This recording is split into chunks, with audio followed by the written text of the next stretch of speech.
جب بھی کوئی کسی گھر میں ایک بندہ دوسرے کو تنگ کرتا ہے،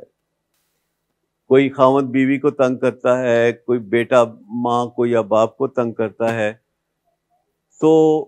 ہم یوں ازیوم کر سکتے ہیں کہ ایک ظالم ہے اور ایک مظلوم ہے، اور اگر ظالم چاہتا ہے کہ کسی کو پتہ نہ چلے تو بات سمجھ میں آتی ہے، اگر مظلوم چاہتا ہے کہ بات کسی کو پتہ نہ چلے which is most often the case،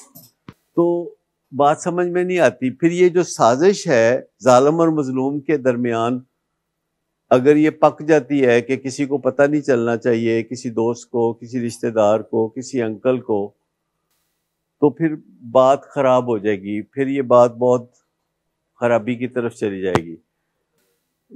تو یہ ایک ذہن میں رکھنا ہے کہ آپ کو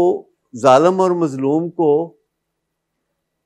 اس واحد بات پہ جو اتفاق رائے کرتے ہیں اس کو ترک کرنا ہوگا، اور وقت سے پہلے پہ بتانا ہوگا کہ دیکھو اگر تم رات 11 بجے یا 10 بجے نہیں آؤ گے تو میں پھر تمہارے دوستوں کو فون کر کے کہوں گا کہ اینو لبو کہ گھر چھڈ کے جاؤ، تو پھر میں تہاڈا شکریہ ادا کراں گا۔ اور ان کو بھی بیٹا کر کے پکارنا، ان کو بھی اچھے طریقے سے پکارنا، اور اس وقت اس ایک ایشو پہ بات کریں کہ میں تو تہانوں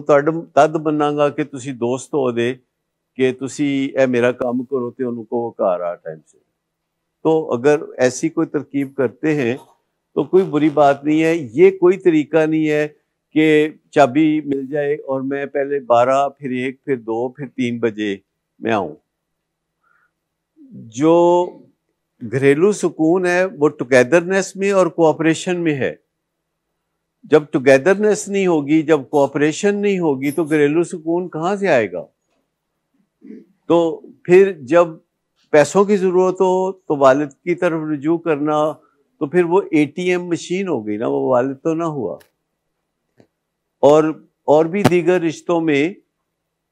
جیسے میاں بیوی کا رشتہ ہے، ابھی بھی یہی کامن پلیس نالج ہے کہ خاوند کمائے گا اور بیوی اور باقی گھر والے جو ہیں مل کے گزارا کریں گے اس میں۔ ابھی بھی یہی خیال ہے کہ بیوی کمائے گی تو اس کے پیسے ہوں گے، اور خاوند کمائے گا تو اس کے پیسے اس کی بیوی کے پیسے ہوں گے، ٹھیک ہے؟ اور پھر وہ کہے گی کہ میں برابری کی سطح پر زندگی گزارنا چاہتی ہوں،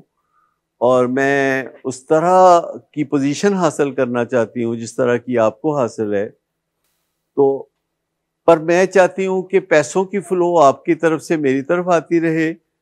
اور حکمرانی کی فلو میری طرف سے آپ کی طرف جاتی رہے۔ تو it won't work for a long time, یہ نہیں ہو سکتا کبھی بھی۔